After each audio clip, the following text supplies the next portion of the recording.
장 첫 번째 특징주는 테슬라 좀 보여드려야 될 것 같은데 주가가 두 자릿수의 급락이 나왔습니다.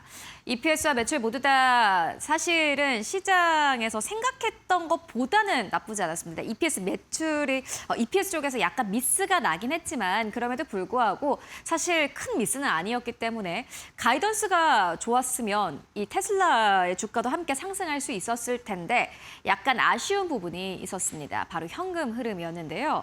현금 흐름이 좋지 않았습니다. 이것도 굉장히 아이러니했던 게 시장에서 예상했던 것보다 적자 폭이 좀 줄었음에도 불구하고 사실 시장엔 더 우려를 했던 것 같습니다. 일론 머스크 입에서 옵티머스 생산과 관련된 구체적인 이야기가 나오지 않았기 때문입니다. 그래서 투자자들은 생각을 한 겁니다. 잉여 현금 흐름도 안 좋고 일론 머스크 입에서 이 옵티머스 이야기가 명확하게 나오지 않았네. 이러한 사업들이 돈이 없어서 멈추는 거 아니야? 라는 우려감이 있었고요. 이에 따라서 주가가 좀 크게 빠졌죠. 14% 이상의 폭락세가 나왔습니다. 테슬라의 주가는 사실 M7 기업들 가운데서도 굉장히 부진한 상황이고요.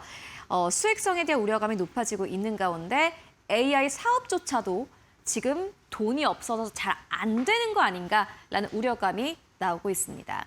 두 번째로는 알파밴드인데요. 7% 가깝게 하락했습니다. 캐펙스 투자가 너무 많았기 때문입니다. 이것도 굉장히 아이러니한 게 지금 투자은행들은 이렇게 이야기합니다. 하이퍼스케일러가 어디서든 돈을 끌어와서 투자를 많이 해야지 이 시장에서 먼저 선점할 수 있는데 먼저 선점하는 노력을 시장에서는 부담으로 보고 있다. 이렇게 표현을 합니다.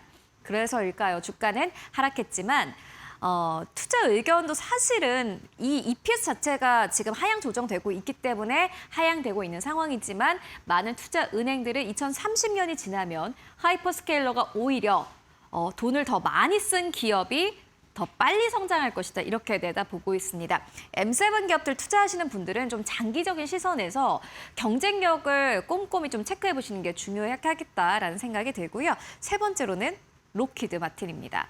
오늘 전반적으로 내린 가운데서도 방산 쪽이 굉장히 강했습니다. 록히드 마틴이 실적을 발표했는데 EPS 매출 모두 좋았고 가이던스도 좋았습니다. 미국 안에서 방산 역시나 계속해서 탄탄한 실적을 내고 있는 상황이고요.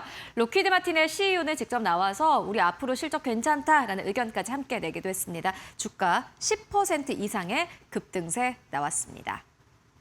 그리고 시장이 기다려온 주인공입니다. 인텔도 장 마감 이후에 실적을 발표했습니다. 한마디로 정리하면 어닝 서프라이즈였습니다. 매출의 경우에는 161억 3천만 달러로 집계가 됐고요. 이게 시장의 예상치를 상회했을 뿐만이 아니라 보시다시피 YOY 기준으로 지난해 같은 기간 대비해서 25% 이상 성장한 것으로 나타났고요. 주당 순이익, EPS의 경우에도 역시나 마찬가지로 시장 예상보다 상회하는 그런 실적을 냈습니다. 42센트로 집계가 됐고요. YOY 기준으로 했을 때 엄청나죠. 매출이 는 것보다 이게 수익이 엄청나다라는 것을 이 EPS를 통해서 알 수 있습니다. 520% 보시다시피 성장했고요. 매출 총이익률도 역시나 마찬가지로 지금 굉장히 시장에서 중요하게 보는 이슈였는데 보시다시피 41.8%대로 집계가 됐습니다. 시장 예상치는 30%대였는데 역시나 마찬가지로 상회했고요. 그리고 AI 쪽도 역시나 마찬가지로 매출 자체가 63억 달러로 집계가 되면서 59% 이상 성장한 것으로 나타났습니다. 그리고 시장에서 또 다르게 중요하게 봤던 게 파운드리 매출이었습니다. 58억 달러로 집계가 됐고요. 지난해 동기 대비해서 31% 이상 성장한 것으로 나타났습니다. 시장에서 가장 중요하게 보는 두 가지는 바로 이거였습니다. AI 쪽 그리고 파운드리 쪽 모두 다 시장의 예상치를 상회했고 지난해 동기 대비해서 큰 폭의 성장을 이뤄냈습니다.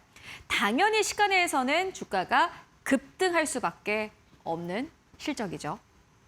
주가가 이게 장 마감입니다. 장 마감은 사실 지난 거래일 대비해서 하락으로 거래 마감했지만 보시다시피 시간의 거래에서 급등세가 나왔습니다. 특히나 요 차트 보시면 굉장히 가파르게 주가가 빠르게 상승한 부분을 함께 확인하실 수 있고요. 주가가 장중한 때는 13% 가깝게 상승했다가 현재 구간 약간 좀 진정한 것 같습니다. 9.4%대 상승 나오고 있습니다. 인텔의 이번 실적 발표에서 어떤 발언들이 나왔는지 함께 만나보도록 하겠습니다. CNBC는 이 두 가지 발언을 꼽았습니다. 결국엔 이 두 가지 발언이 시간에서 이 주가를 끌어올렸다 이렇게 보고 있는데요. 리프탄 CEO는 이렇게 이야기를 합니다. AI가 전례 없는 컴퓨팅 수요를 이끌고 있다. 인텔은 CPU 사업을 기반으로 지속 가능한 성장을 이어갈 수 있는 유리한 위치에 있다라고 설명을 합니다. 시장에서는 이 단어에 꽂혔습니다. Sustainable growth, 지속이 가능하다. 지금 시장에서 걱정하는 거는 이 성장이 이번 분기 그리고 이번 해에 끝나는 거 아니야라는 우려감을 내비치고 있지만은 리프탄 CEO는 직접 이번 실적 발표를 통해서 숫자뿐만이 아니라 이렇게 다시 한번 증명을 했고요. 그리고 데이비드 진스터 CFO 최고 재무 책임자는 이렇게 이야기를 했습니다. 데이터 센터 고객들의 수요가 현재 생산 능력을 초과하고 있어 공급 부족이 이어지고 있다. 시장에서 원하는 것만 이야기해주고 있습니다. 공급 부족 그리고 지속 가능한 성장. 그렇다면은 이러한 실적을 우리가 또 어떻게 바라볼 수 있을까요? 이번에는 외신의 기사를 통해서 한 가지 만나보도록 하겠습니다. 여러분들 결국엔 가장 중요한 거 주가 아닙니까? CNBC는 이러한 제목의 주가를 냈습니다. 인텔의 주가가 6월에 고점 대비해서 27% 넘게 내렸는데 어떻게 하면 반등할 수 있을까라는 제목의 기사였고요. 이렇게 이야기를 합니다. AI 서버용 CPU 성장세와 이 파운드리 사업의 진전이 핵심이 될 것이다 라고 이야기를 하는데 AI 출현, 이 수요 확대에 따른 서버용 CPU 수요가 여전히 견조한지 그리고 인텔이 공급 부족을 얼마나 해소했는지를 확인할 필요가 있다. 그리고 일단 이 부분에서는 뭔가 증명이 된 것 같습니다. 숫자로 나왔고요. 그리고 두 번째는 파운드리인데 이 역시나 마찬가지로 시장에서 굉장히 기대를 하고 있습니다. 왜냐하면 TSMC 때문입니다. TSMC의 생산 능력이 사실상 포화 상태에 이른 만큼 인텔이 미국과 아일랜드 공장 중심으로 생산 능력을 확대해서 대처 공급처로 자리 잡을 가능성에 주목해보자라는 의견 함께 제시가 됐는데 이게 또 한국에 있는 삼성전자와도 연결해 볼 수 있을 것 같습니다. 인텔의 파운드리 실적 자체도 지난해 동기 대비해서 성장세를 이뤄냈고요. 그리고 이번에 실적 발표를 통해서 다시 한번 그 경쟁력을 입증한 셈입니다. 그렇기 때문에 이 두 가지 조건이 이번 실적 발표를 통해서 확실히 증명됐다라는 부분 함께 확인할 수 있습니다. 그렇다면 주가는 어떻게 볼 수 있을까요?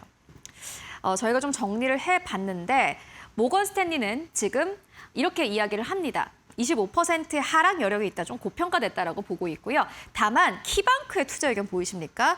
바의 의견을 냈을 뿐만이 아니라 보시다시피 목표 주가를 155달러로 제시했는데 이는 154%의 상승 여력을 의미합니다. HSBC는 무려 100% 가까운 상승 여력을 보고 있습니다. 목표 주가 200달러로 제시했습니다. 이게 인텔의 경쟁력을 어디서 보냐인데 높은 쪽으로 보는 쪽은 아마 그런 걸 겁니다. AI 따라서 이게 지속 가능한 성장이 이루어질 수 있을 것이다 이렇게 보고 있는 건데요. 결국에는 인텔이 이번 실적 발표를 통해서 숫자로도 증명을 했고 CEO와 CFO의 발언도 함께 내놓으면서 보시다시피 투자 의견에 걸맞는 실적을 냈다라고 보시면 될 것 같습니다. 일단 인텔의 실적은 좀 한숨 돌렸다라고 보시면 될 것 같고 결국에는 오늘 삼성전자, SK하이닉스에 대한 기대감이 다시 한번 높아질 수밖에 없는 상황입니다. 그렇다면 전략 어떻게 세우면 좋을까요? 마지막 한마디 정리해보고 가도록 하겠습니다. 저희가 매번 이 시간마다 시장을 정리하는 한마디를 가지고 오는데 오늘은 전략을 좀 가지고 와봤습니다. 블랙스톤의 CEO가 이렇게 이야기를 합니다. AI 투자 과열 가능성을 경계하자, 선별 투자를 지속하자라는 의견을 냈는데요. 블랙스톤은 본인들이 이렇게 투자하고 있다 이야기합니다. 위험 요인 측면에서 이 분야의 과도한 낙관론 가능성을 염두에 두고 있다. 규모와 전문성을 활용해서 확신이 드는 분야에만 선별적으로 투자하고 있다라고 설명을 합니다. 지금 블랙스톤은 특히나 메모리 쪽에 대해서 굉장히 긍정적으로 보는 쪽이기도 합니다. 인텔이 다시 한번 실적 발표를 통해서 증명을 했고요. 반도체주 흔들리고 있습니다. 앞서도 만나봤다시피 인텔은 고점 대비해서 20% 넘게 내린 상황이고 삼성전자, SK하이닉스 말할 것도 없습니다. 긍정론은 여전히 있습니다. 다만 과도한 낙관론은 여전히 조금 멀리 하셔야 되겠고요. 그 가운데서도 숫자로 증명이 되는 업종과 종목들 함께 확인해 보실 필요가 있을 것 같습니다. 네, 지금까지 시장 정리 그리고 인텔 실적까지 함께 정리해보고 왔습니다.